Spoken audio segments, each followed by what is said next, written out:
नमस्कार, video bulletin में आप सभी का स्वागत है। पेश है आज के मुख्य समाचार। इन दिनों हिंदुत्व की बात करने के साथ ही भाजपा के साथ अच्छी खासी नजदीकियां साध रही जिले की सांसद नवनीत राणा को विगत दिनों किसी इंटरनेशनल मोबाइल नंबर के जरिए जान से मार देने की धमकी दी जाने का मामला सामने आया, जिसे लेकर सांसद नवनीत राणा की ओर से गत रोज युवा स्वाभिमान पार्टी द्वारा राजापेट पुलिस थाने में तमाम सबूतों के साथ शिकायत दर्ज कराई गई। वहीं सांसद नवनीत राणा को इंटरनेशनल फोन नंबर से व्हाट्सएप कॉल व ऑडियो मैसेज के जरिए धमकाए जाने के मामले में पाकिस्तान, अफगानिस्तान व अमेरिका जैसे देशों के नामों का उल्लेख होने के चलते इस मामले की जाँच ATS को सौंप दी गई है। साथ ही शहर पुलिस की कई टीमें भी इस मामले की जाँच में जुटी हुई है और अंतर्राष्ट्रीय लिंक को खंगाला जाएगा। इस पूरे मामले पर अपनी प्रतिक्रिया देते हुए सांसद नवनीत राणा के पति व विधायक रवि राणा ने कहा कि विगत दिनों संसद के सत्र में सांसद नवनीत राणा ने भगवान श्री राम का नाम लेते हुए अपनी बात रखी थी, जिसका MIM के सांसद असदुद्दीन ओवैसी ने विरोध किया था। तो सांसद नवनीत राणा ने वहीं पर असदुद्दीन ओवैसी को खड़े बोल सुना दिए थे, जिसके बाद MIM के ही सांसद इम्तियाज जलील ने छत्रपति संभाजी नगर में आयोजित जनसभा के दौरान सांसद नवनीत राणा के लिए आपत्तिजनक भाषा का प्रयोग करने के साथ धमकाने वाले अंदाज में भाषण दिया था। और तब से ही ओवैसी व जलील के समर्थकों द्वारा सांसद नवनीत राणा को फोन करते हुए उन्हें बेवजह परेशान करने का सिलसिला शुरू किया गया। परंतु उस समय सांसद नवनीत राणा ने इन तमाम बातों की अनदेखी की, लेकिन अब इन लोगों की हिम्मत अधिक बढ़ गई है कि वे विदेश में बैठे अपने लोगों के जरिए धमकी दिलवाने का काम कर रहे हैं। ऐसे में सांसद ओवैसी व इम्तियाज जलील का पाकिस्तान व अफगानिस्तान के साथ क्या कनेक्शन है, इसकी जाँच होनी चाहिए। अगर पाकिस्तान से भी फ़ोन आते हैं, हमारे अफगानिस्तान से फ़ोन आते हैं और उसको नवनीत राणा को उड़ाने की धमकी बात करते हैं, नवनीत राणा को जान से मारने की धमकी देते हैं, बॉम्ब करने की धमकी देते हैं, भाजपा के बड़े बड़े नेताओं की दुर्दशा कर देंगे, ये कहते हैं, तो मुझे लगता है ओवैसी की पूरी जांच होना चाहिए, इम्तियाज़ अली की भी जांच होना चाहिए। इन्होंने पाकिस्तान के माध्यम से कुछ फ़ोन कॉल जो किए उसकी जाँच होना चाहिए, अफगानिस्तान से जो फ़ोन है उसकी जाँच होना चाहिए। अगर पाकिस्तान अफगानिस्तान से अगर ओवैसी की लिंक है वो भी सामने आना चाहिए, क्योंकि आज अगर एक मेंबर ऑफ पार्लियामेंट हिंदुत्व की बात करती है, श्री राम भगवान का नाम लेते हैं और ओवैसी पार्टी अगर उसका विरोध करती है, ओवैसी अगर पार्लियामेंट में विरोध करते हैं, इम्तियाज अली विरोध करता है, उनके कार्यकर्ता नवनीत राणा को जान से मारने की धमकी देते हैं और पाकिस्तान से और अफगानिस्तान से फोन आते हैं, उसकी केंद्रीय एजेंसी और राज्य की एजेंसी जाँच करेंगी और कड़ी से कड़ी कार्रवाई उन पर करेंगी, हमारी मांग है।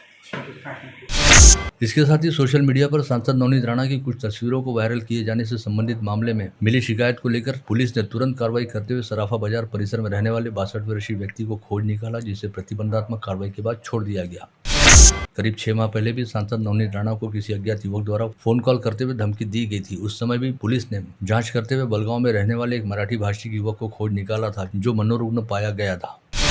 आगामी लोकसभा चुनाव को लेकर इस समय सभी राजनीतिक दल अपनी अपनी तैयारियों में जुट गए हैं और गठबंधन के तहत रहने वाले दलों में सीटों के बंटवारे व उम्मीदवारी को लेकर चर्चा शुरू हो गई है। इसी को लेकर राज्य की सत्ता में रहने वाली महायुति में शामिल घटक दलों की बैठक हो रही है, जिसके बारे में महायुति में शामिल रहने वाले प्रहार जनशक्ति पार्टी के अध्यक्ष व विधायक बच्चू कडू का कहना रहा कि अव्वल तो उन्हें महायुति की बैठक का कोई निमंत्रण नहीं मिला, साथ ही अगर निमंत्रण मिलता भी है तो उनकी उस बैठक में जाने की कोई इच्छा नहीं है। इसका एक मतलब यह भी निकाला जा रहा है कि विधायक बच्चू कडू महायुति से अलग होने की मानसिकता बना रहे हैं। मला आमंत्रण आलं नाही आणि आमंत्रण आलं तर मला जायची इच्छा पण नाही आहे। आता मला असं वाटतं का एकंदरीत जी अवस्था आहे सध्या ती आमची लढण्याची नाही, मानसिकता नाही आहे, आमची मानसिकता आहे विधानसभेची।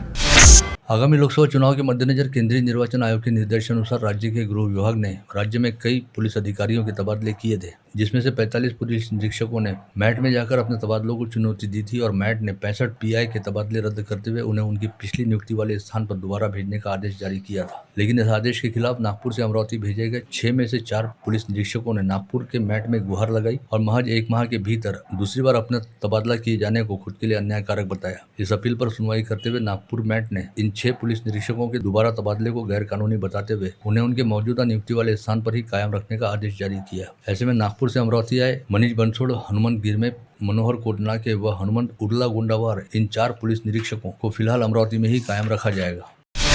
अंजनगांव सुरजी तहसील अंतर्गत पांढरी खानमपुर गांव के मुख्य प्रवेश द्वार को भारत रत्न डॉक्टर बाबा साहब अम्बेडकर का नाम दिए जाने को लेकर विगत कुछ दिनों से चल रहा विवाद उस समय गंभीर मोड़ पर पहुंच गया, जब गांव में रहने वाले दलित समाज के सैकड़ों लोग गांव छोड़कर अपने परिवार के सदस्यों, पालतू मवेशियों सहित घर के साजो सामान को लेकर मुंबई जाने हेतु पैदल लॉन्ग मार्च पर रवाना हो गए। इन लोगों ने आरोप लगाया कि गाँव में रहने वाले सवर्ण समाज के लोगों ने उनका जीना दूभर कर दिया और उनका सामाजिक बहिष्कार भी किया गया है, जिसके तहत अब उन्हें कोई काम नहीं देता, साथ ही उन्हें किसी भी दुकान से कोई सामान नहीं मिलता। ऐसे में उन्होंने अपना गाँव छोड़ देने करने का निर्णय लिया है। पांडरी खानमपुर गांव की ग्राम पंचायत ने 26 जनवरी 2020 को आयोजित ग्राम सभा में निर्णय लिया था। गांव के मुख्य मार्ग पर भव्य प्रवेश द्वार बनाया जाएगा, जिसे डॉक्टर बाबा साहब अम्बेडकर का नाम दिया जाएगा। लेकिन आगे चलकर गाँव में रहने वाले कुछ लोगों ने इस प्रस्ताव का विरोध किया था और तब से ही यह मामला अधर में लटका हुआ है। डॉक्टर बाबासाहेब आंबेडकर या गेटसाठी विरोध करत आहे आणि त्यांच्यावर आम्हाला सामाजिक बहिष्कार टाकत आहे। बहिष्कार टाकून सुद्धा आमच्यावर खूप अन्याय होता। आम्हाला कोणत्याही प्रकारची अनुमती देत नाही। आम्हाला दुकानात बंदी आहे, किराणा चक्कीवर कोणी येऊ देत नाही, कामावरून लोकांना काढून टाकण्यात आले। तसेच कोणतीही सूचना न देता आम्ही गाव सोडून जाण्याचा निर्णय घेतला असता आमच्या गावामध्ये संचारबंदी लागू केली। संचारबंदी लागू करत असताना आमच्या गावात कोणतीही पूर्वसूचना त्यांनी दिलेली नाही।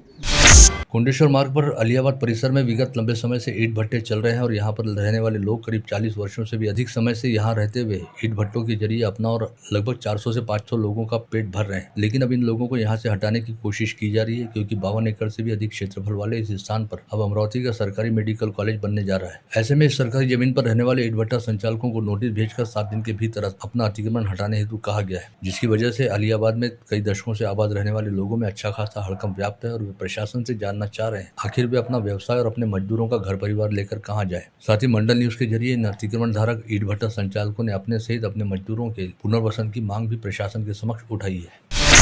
राजस्थान हितकारक मंडल व महिला मंडल धामनगढ़ रेलवे द्वारा कल 7 मार्च से धामनगढ़ रेलवे के माहेश्वरी भवन में 3 दिवसीय खानपान व्यापार व आनंद मेला का रॉयल फैमिली शॉपिंग फेस्टिवल आयोजित किया जा रहा है, जिसका उद्घाटन कल 7 मार्च को दोपहर 3 बजे राजस्थान हितकारक मंडल के अध्यक्ष व अमरावती मंडल के संपादक अनिल अग्रवाल के हाथों होगा। इस अवसर पर राजस्थान हितकारक मंडल के सचिव रामेश्वर गग्गड़ तथा महिला मंडल की अध्यक्षा उर्मिला कलंती सहित प्रमुख पदाधिकारी उपस्थित रहेंगे।